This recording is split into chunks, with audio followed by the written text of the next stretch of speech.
প্রিয় দর্শক, আপনাদের সকলকে শুভেচ্ছা এবং সাদর আমন্ত্রণ চ্যানেল আয়ের পর্দায়। আপনারা দেখছেন নিয়মিত আয়োজন ফ্রেশ প্রিমিয়ামটি তারকা কথন।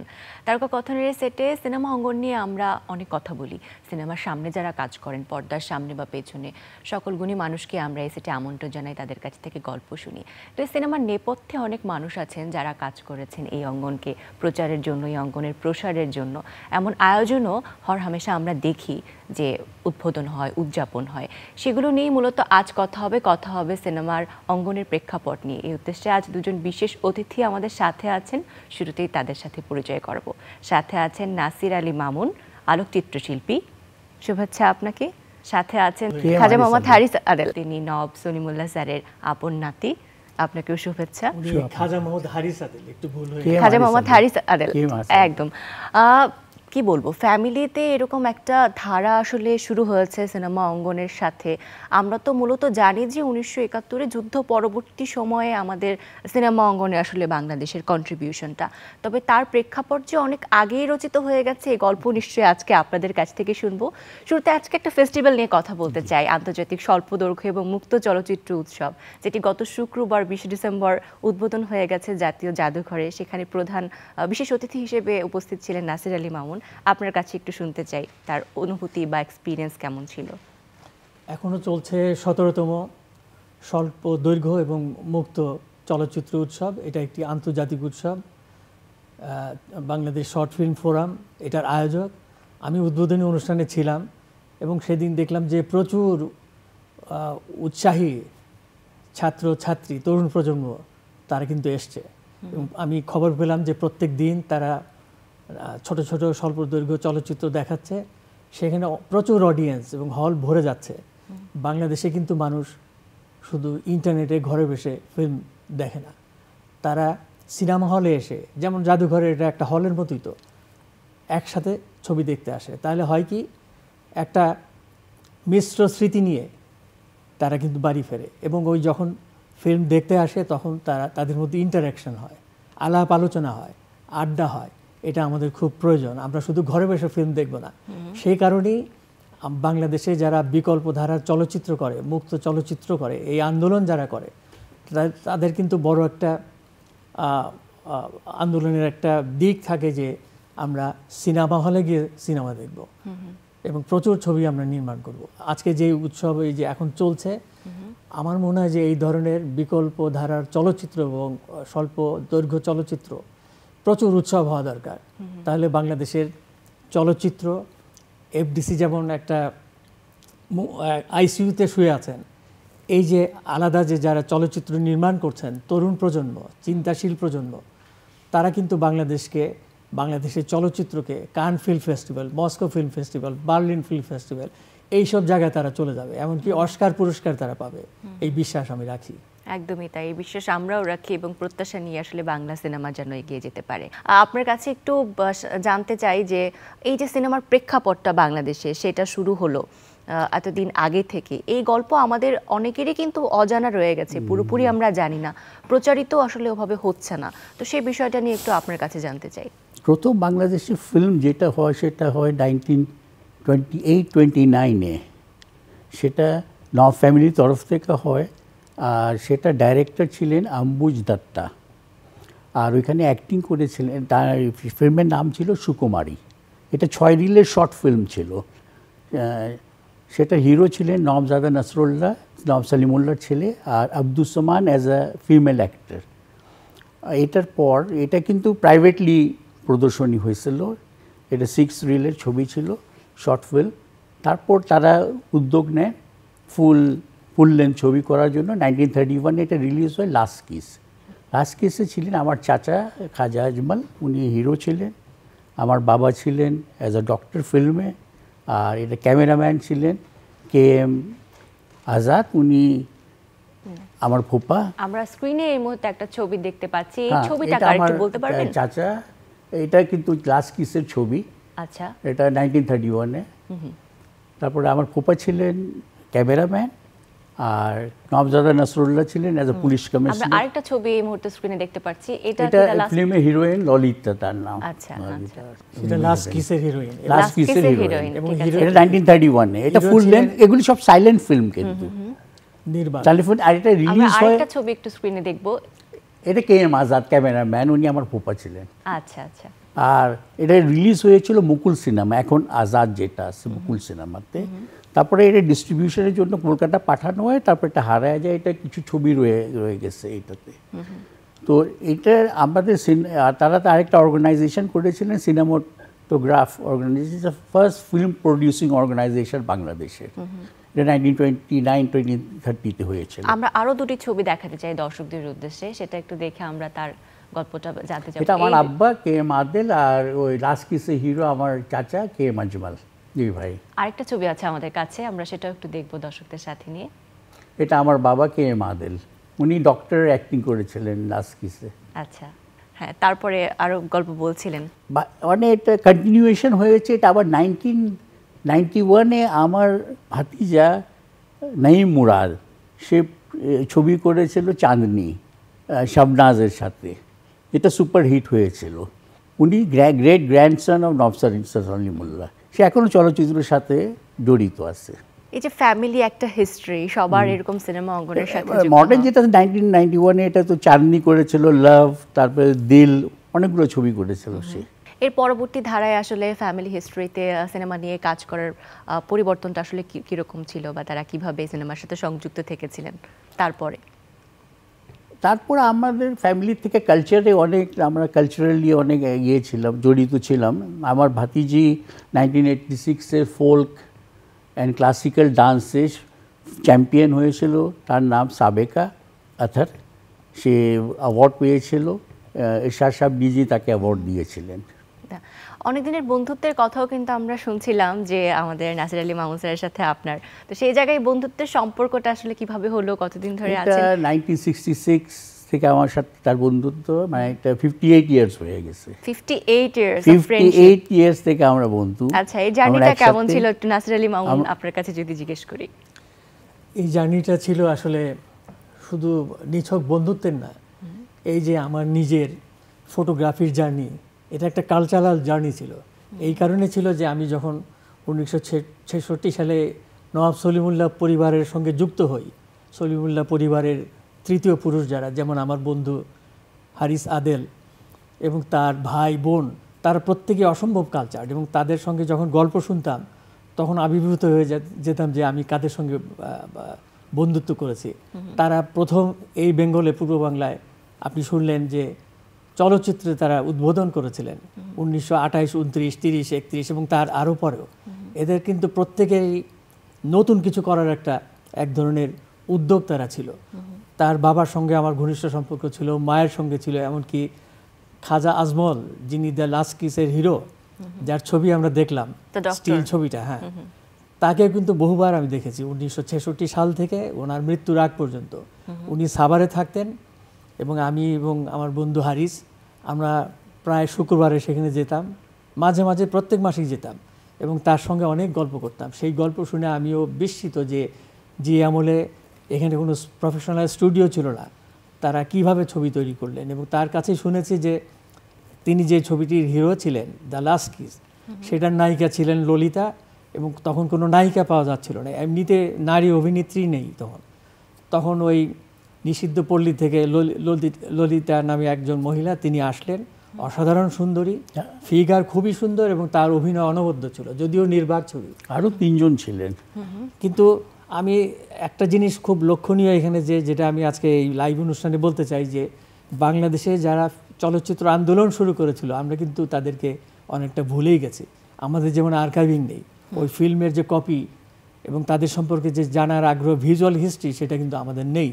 এবং তারা যে মুমূর্ষু অবস্থায় ছিল তাদের জীবিতকালে, এই মানুষগুলো যাদেরকে আমরা স্মরণে আনি নাই, মনেও করি নাই, এখন যে বাংলাদেশের চলচ্চিত্রের অবস্থা, যাদের অনেক অবদান, বড় বড় চলচ্চিত্রকার এবং কলা কুশলী অভিনেতা অভিনেত্রী, এই গত 70, 80, 100 বছর একই কিন্তু পরিস্থিতি। আমরা কিন্তু এই করুণ পরিণতির থেকে আমরা কিন্তু এখনো বেরোতে পারি নাই। সেই জন্য এইখানে সরকারি উদ্যোগ দরকার। বাংলাদেশে যে চলচ্চিত্র আন্দোলন, মুক্ত চলচ্চিত্র এই যে উৎসব হচ্ছে এবং বিকল্প ধারার চলচ্চিত্র কর্মীরা যে আন্দোলন করছে, তাদের কিন্তু একটা বড় অংশ কিন্তু তারা চায়, তাদের এটা দাবি যে বাংলাদেশের চলচ্চিত্রকে সরাসরি সরকারের পৃষ্ঠপোষকতা থাকতে হবে, তাহলে চলচ্চিত্র কিন্তু সারা বিশ্বে আমাদের চলচ্চিত্র ছড়িয়ে পড়বে। সেই ধরনের কলা কুশলী চলচ্চিত্রকার এবং অভিনেতা অভিনেত্রী আমাদের আছে, অস্কার পাওয়ার মতো না শুধু, আচ্ছা বিভিন্ন আন্তর্জাতিক ক্ষেত্রে বিভিন্ন জায়গায়। ভারত যেমন তাদেরকে সরকার তাদেরকে অনুদান দেয়, তাদেরকে পালে, এবং পুনা ফিল্ম ইনস্টিটিউট আপনারা জানেন যে একটা আন্তর্জাতিক বিশ্বমানের ইনস্টিটিউট। আমাদের দেশে সেই মানের কোনো ইনস্টিটিউট নেই, কিন্তু তথ্য মন্ত্রণালয়ের একটি ইনস্টিটিউট আছে, Bangladesh film and television institute. সেটাও কিন্তু অনেকটা একেবারে ওই মুমূর্ষ পরিস্থিতির মধ্যে স্থবির অবস্থায়। তাদের ওইখানে 7 একর জমি, 21 বিঘা, সেই জমির মধ্যে কোনো ভবন নাই। 6 তলা একটা ভবনের জন্য তারা কিন্তু বহু আগেই নকশা করে রেখেছিল, এখন পর্যন্ত বাস্তবায়িত হয়নি। কোনো রকমে ওয়ার্কশপ করে সেই প্রতিষ্ঠানটা টিকে আছে। সরকারের উচিত সেখানে একটা চলচ্চিত্র সংক্রান্ত কালচারাল হাব তৈরি করা, যেখানে মিউজিয়াম থেকে শুরু করে প্রশিক্ষণ দেওয়ার মতো সমস্ত ব্যবস্থা থাকবে। আচ্ছা, আমরা আজকে যেহেতু সিনেমার প্রেক্ষাপট এবং অনেকগুলো শিল্পর সাথে আমাদের আসলে এই অঞ্চলের এই ভূখণ্ডের মানুষের সম্পৃক্ততা জানতে চাচ্ছিলাম। নওয়াব ফ্যামিলি সম্পর্কে আমরা শুনেছি, তবে সেখানে ফিল্ম, ফটোগ্রাফি, পেইন্টিং এইগুলোর একটা যাত্রা শুরুর একটা আবির্ভাব শুরু হয়েছিল ওই সময় থেকে। নওয়াব ফ্যামিলিতে এই প্র্যাকটিসগুলো নিয়ে একটু জানতে চাই, সেগুলো নিয়ে যদি একটু বলতেন। ফার্স্ট মডার্ন ফিমেল পেন্টার ছিলেন আমার দাদি নবজাদি মেহের বানু। তিনি ফার্স্ট মডার্ন পেন্টার ছিলেন। তার পেন্টিংয়ের মুগ্ধ হয়ে কাজী নজরুল ইসলাম একটা কবিতা লেখেন, খেয়া পাড়ের তরণী। অ্যান্ড এটার একটা পেন্টিংয়ের ছবি আছে, এটা ক্যালকাটাতে, তো এটা ফেসবুকেও আছে। তো she was the first modern painter. Okay. And first photography কিন্তু নওয়াব আহসানুল্লাহ শুরু করেন, এইটা বোধ হয় 1896-97 দিকে। আর ফিল্মের কথা তো আমরা শুনলাম। এবং আরেকটু বলি যে এই পূর্ব বাংলার প্রথম যিনি নিজের ছবি উঠান তিনি কিন্তু নওয়াব ফ্যামিলির একজন, 1856 সালে। এবং আমার ধারণা যে এই ছবি কলকাতায় কোনো স্টুডিওতে তোলা হয়েছিল, কারণ উনি কলকাতায় বহু যেতেন ব্যবসার সূত্রে, এবং এই পূর্ব বাংলায় ঢাকায় নওয়াব পরিবারের উনি কিন্তু প্রথম পাইওনিয়ার উদ্যোক্তা। তিনি কাশ্মীর থেকে এসেছিলেন, ব্যবসায়ী। তার একটা ছবি পাওয়া যায়, যেই ছবি বাংলাদেশ ন্যাশনাল মিউজিয়ামে আছে, টুপি পরা একটা ছবি, সেইটাই প্রথম। তার আগে কোনো বাঙালি মুসলমানের ছবি আমরা দেখি না পূর্ব বাংলা, 1856 সালের আগে। আচ্ছা, খাজা আলী মোল্লার ছবি, খাজা আলী মোল্লা, 1956 না 58 এর ছবি, 1856 এর প্রথম ছবি। তার আগে কোনো বাঙালি মুসলমানের ছবি, ফটোগ্রাফ আমরা দেখি না। আর আমার দাদি ছিলেন ফার্স্ট ফিমেল মডার্ন পেন্টার কিন্তু, নবজাদি মেহের বানু। এবং নওয়াব সলিমুল্লাহ, যেটা আপনি জানতে চেয়েছিলেন, তিনি কিন্তু ফটোগ্রাফির অত্যন্ত ভক্ত ছিলেন। তার নিজের বক্স ক্যামেরা ছিল 4 কোণা, এবং তার নিজের অনেক ছবি আছে তোলা, সেগুলি ব্রিটিশ মিউজিয়ামে আছে। আমাদের বাংলাদেশ ন্যাশনাল মিউজিয়ামের বই একটা অ্যালবাম, সেখানেও কয়েকটি ছাপা আছে। ফ্রিজ ক্যাপ নামে একজন জার্মান ফটোগ্রাফারকে উনি 1894 সালে নিয়ে এসেছিলেন ঢাকায়। 1896 সালে একবার আসেন তিনি, আবার 98 সালেও আসেন। তাকে একটা স্টুডিও তৈরি করার ব্যবস্থা করে দিয়েছিলেন নওয়াব স্যার সলিমুল্লাহ। এবং ঢাকার পুরনো বিল্ডিং, দালান কোঠা, বুড়িগঙ্গা নদীর বহু ছবি সেই ফ্রিজ ক্যাপের তোলা কিন্তু আছে, সেগুলি সব ব্রিটিশ মিউজিয়ামে। সেই সব ছবির কপি আমরা রক্ষা করতে পারি না। আচ্ছা, এই যে এটাই জানার ছিল যে হ্যারি সাদাল ফ্যামিলির এরকম একটা লেগেসি তৈরি হয়, এবং একটু আগে স্যার কিন্তু একটা আর্কাইভের কথা বলছিলেন, যে এরকম আর্কাইভ হিসেবেও আসলে রাখার কিছুটা আসলে ব্যর্থতা রয়েছে। তবুও কি আপনারা নিজ উদ্যোগে কখনো চেষ্টা করেছিলেন যে এই কাজগুলো, আপনাদের ফ্যামিলি হিস্টোরিগুলো আর্কাইভড করার? ওটাই হয়েছিল, কিন্তু আমার মনে হয় এটা আফটার 70 যুদ্ধ, এটার সময় এগুলো সব মিসপ্লেস হয়ে গেছে অথবা হারিয়ে গিয়েছে। কিন্তু আমার ফিল্ম আর্কাইভেতে এগুলো থাকার কথা। আচ্ছা, যারা তরুণ প্রজন্মের আছেন, এই ফ্যামিলিতে বিলং করছেন, তারা তাদের বংশ পরম্পরা বা পূর্বসূরীদের এই কাজগুলো পুনরুদ্ধারের জন্য কোনো কাজ করছেন কিনা বা করবেন কিনা, এরকম কোনো প্রচেষ্টা আছে? এখন তো লাস্ট করেছেন ওই Khwaja Naim Murad, great grandson of Nawab Salimullah. 1991-এ চাঁদনি পিকচারটা করেছিলেন শাবনাজের সাথে। তারপরে দিল, লাভ, আরও 20টা-25টা ছবি করেছিলেন, 20-28টার মতন ছবি করেছিলেন। তারপর উনি এখন চলচ্চিত্রের সাথে একটু জড়িত আছে। উনি এখন জুরি মেম্বার আছেন আমাদের ইন্টারিম গভর্নমেন্টের এখানে। তারপর আর কেউ সিনেমাতে যায়নি। দ্যাট ইজ তার লাস্ট ছিল আর কি। আচ্ছা, এই যে ফ্যামিলি হিস্ট্রি নিয়ে আসলে যে হিস্ট্রিগুলো, সেগুলো তো লিপিবদ্ধকরণেরও একটা বিষয় আছে, যে পুরো ফ্যামিলিতে কে কি করেছেন, কার কোন ক্ষেত্রে বাংলা সংস্কৃতিতে অবদান ছিল, এইখানে এটি লিপিবদ্ধ করে রাখার জন্য বা একটা বই আকার হোক, ম্যাগাজিন হোক, সেটির কোনো উদ্যোগ কি আসলে নেওয়া যায় কিনা? আসলে অলরেডি আপনি যে প্রশ্ন করলেন, ঢাকার নওয়াব ফ্যামিলির যারা এখন সদস্য সক্রিয় এবং জীবিত, তারা কিন্তু বেশ অনেক বছর যাবৎ উদ্যোগ গ্রহণ করেছেন, যারা এই দেশে চলচ্চিত্র নিয়ে, ইতিহাস নিয়ে এবং নওয়াব সলিমুল্লাহর পরিবার নিয়ে এবং আহসান মঞ্জিল নিয়ে গবেষণা করতে আগ্রহী, ইচ্ছুক এবং কৌতূহলী, তাদের পরিবার থেকে তাদের একটা ফান্ড আছে, তাদের ফাউন্ডেশন বা প্রতিষ্ঠান আছে, তারা কিন্তু সেখানে প্যাট্রোনাইজ করে। তারা চাচ্ছে যে টেক্সট হিসাবে নওয়াব শাহ সলিমুল্লাহ এবং এই আহসান মঞ্জিল এবং এই ঢাকার নওয়াব পরিবারদের যে এই যে একটা ইতিহাসের ধারাবাহিকতা, বাংলাদেশের এই পূর্ব বাংলার রাজনীতি, চলচ্চিত্র, সাহিত্য, সংস্কৃতি, এমনকি এই যে ঢাকার যে নগরায়ন, এই রাজধানী ঢাকার যে সূচনা হয়েছিল কিভাবে, এগুলো তারা চাচ্ছে যে বই আকারে বের করতে, এবং অলরেডি তারা সেই উদ্যোগ গ্রহণ করেছে, সেই কাজ চলছে, গবেষকরা কাজ করছেন। কিছু ডক্টর আলমগীর কিছু বই লিখেছেন, 2-3টা বই লিখেছেন। সৈয়দ মকসুদ আলী, সৈয়দ আলী আবুল মকসুদ, উনিও বই লিখেছেন। তারপরে অনেকগুলো বই আছে ঢাকা নওয়াব ফ্যামিলির উপরে আছে, কিন্তু যে উদ্যোগটা নেওয়া হয়েছে সেটি আসলে পূর্ণাঙ্গ একটা রূপ যখন পাবে, তখন বোধ হয় আমরা আমাদের ইতিহাসের যে শক্তপোক্ত একটা জায়গা, আমরা কত সমৃদ্ধ ছিলাম, সেটি আসলে জানতে পারবো। হ্যারিস, তাহলে আপনার কাছে একটু জিজ্ঞাসা করবো যে এই যে প্রেক্ষাপটের শুরুটা আপনার পরিবার থেকে হলো, তারপর থেকে আসলে বাংলা সিনেমার এই যে একটা যাত্রা, তারপরে যুদ্ধ পরবর্তী সময় তো একের পর এক কাজ আমরা দেখেই যাচ্ছি, এই ধারায় আসলে কন্ট্রিবিউশনের ক্ষেত্রে নওয়াব ফ্যামিলি থেকে আর কেউ কিছু ভেবেছে? এটা বললাম তো, আপনি কন্ট্রিবিউশনে তারপরে আর হয়নি ওইরকম কোনো কন্ট্রিবিউশন, ইন দ্য সেন্স কি নাইমের পর আর কেউ আসেনি এই ফিল্ম ইন্ডাস্ট্রিতে, আর কেউ আসেনি। সেটাই আমরা 27-এ যে করলাম সুকুমারী আর লাস্ট কিসের পর, তারপর এরকম আসেনি কেউ। তারপর 1991-এ নাইম অ্যাজ এ হিরো আসছে। আচ্ছা, 1991-এ খাজা নাইম মুরাদ। ওকে। তো বাংলা সিনেমার এই যে অবস্থা এখন দেখছেন, সেখানে তো একটা ব্যাপার থেকেই যায়, তখন একটা ধারা চলচ্চিত্র, এখন এক ধারার চলচ্চিত্র, এই জার্নিটাকে আসলে কিভাবে দেখেছেন? দেখেন, কমার্শিয়াল ফিল্ম তো হবেই, বিকজ প্রফিট ওরিয়েন্টেড ফিল্ম থাকবে, তার সাথে যদি আর্টিস্টিক ফিল্মগুলো যদি হয়, এটা খুব মানে এটা জাতির জন্য অনেক ভালো। আর কমার্শিয়াল ফিল্ম সব জায়গায় কমার্শিয়াল ফিল্ম থাকবেই, এটা থাকবে।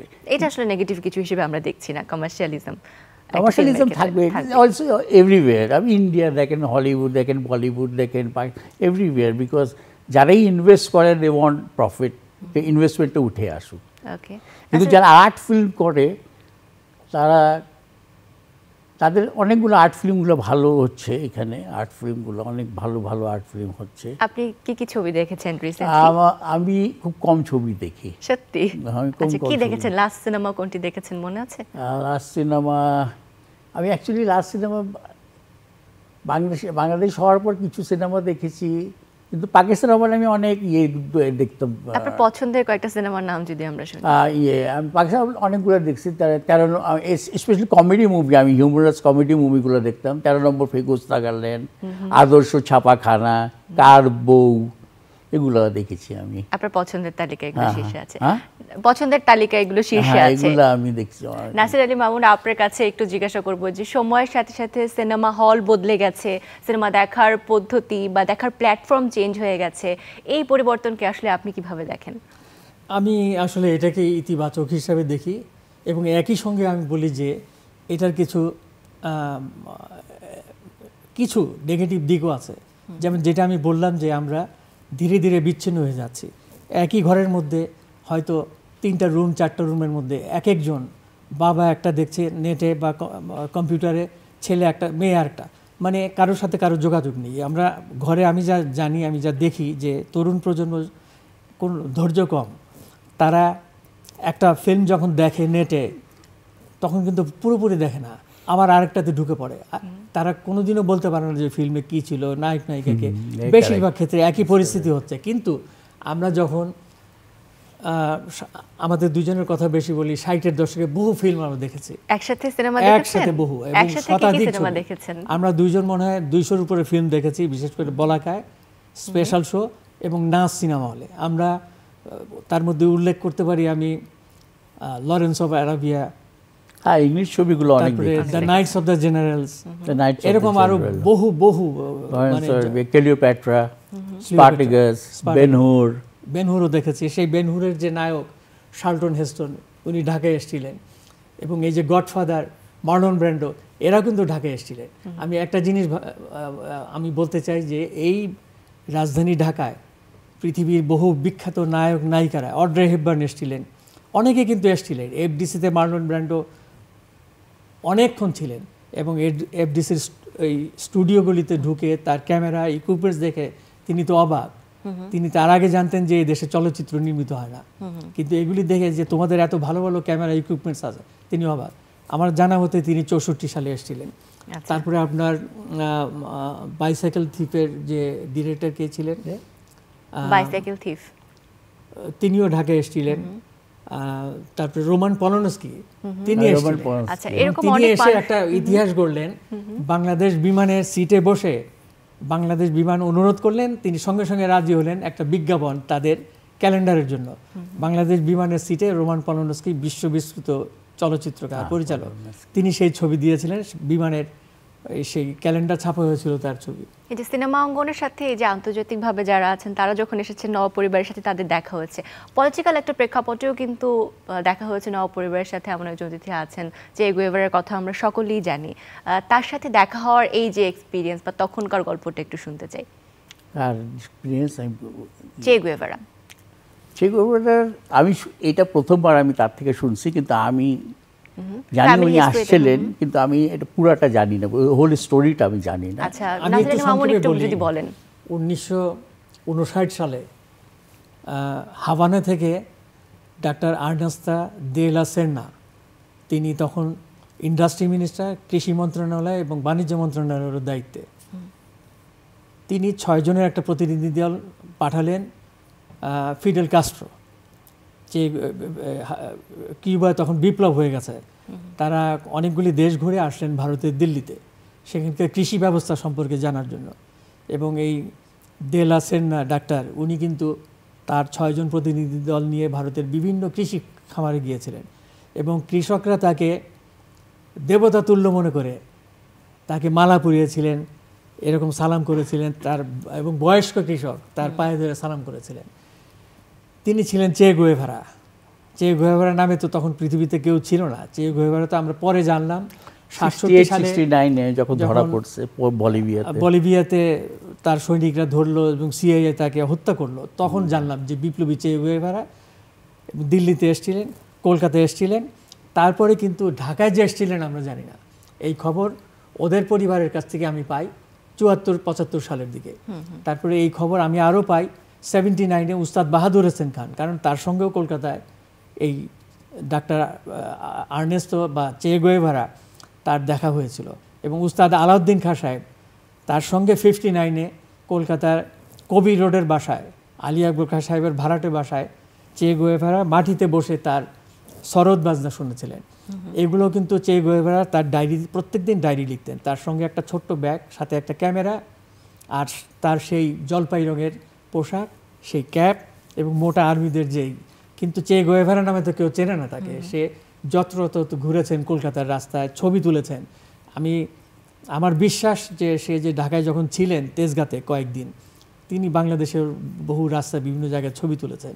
এবং ওর বাবা খাজা আদেল সাহেব, যিনি ওই প্রথম চলচ্চিত্রের সঙ্গে জড়িত, দ্বিতীয় চলচ্চিত্র লাস্ট কিস, তিনি জিপ গাড়িতে করে, এবং লেফটেন্যান্ট কর্নেল খাজা ওয়াসিউদ্দিন, যিনি পরে লেফটেন্যান্ট জেনারেল হয়েছেন, ওদেরই পরিবারের লোক, নবাব পরিবারের, তাদের সাথে কিভাবে যোগাযোগ হয়েছিল আমার এখন ঠিক স্মরণের মনে নাই।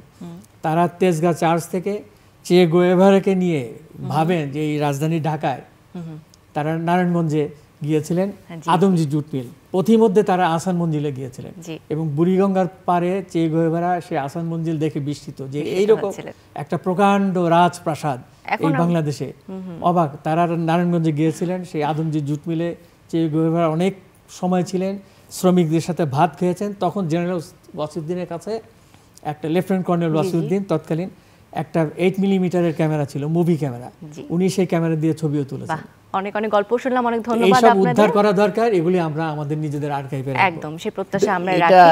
আর্কাইভে রাখা উচিত, কিন্তু ফার্স্ট ফিল্ম সুকুমারী, জি, তারপর লাস্ট কিস, এগুলো বাংলাদেশের অনেকরা অনেক জানে না। ধন্যবাদ আপনাদের, বিদায় নিতে আপনাকে হবে অনেক আজকের ধন্যবাদ, আয়োজন আর থেকে। চ্যানেল আইকে অনেক ধন্যবাদ এই প্রোগ্রাম আয়োজন করার জন্য, অনেক অনেক ধন্যবাদ।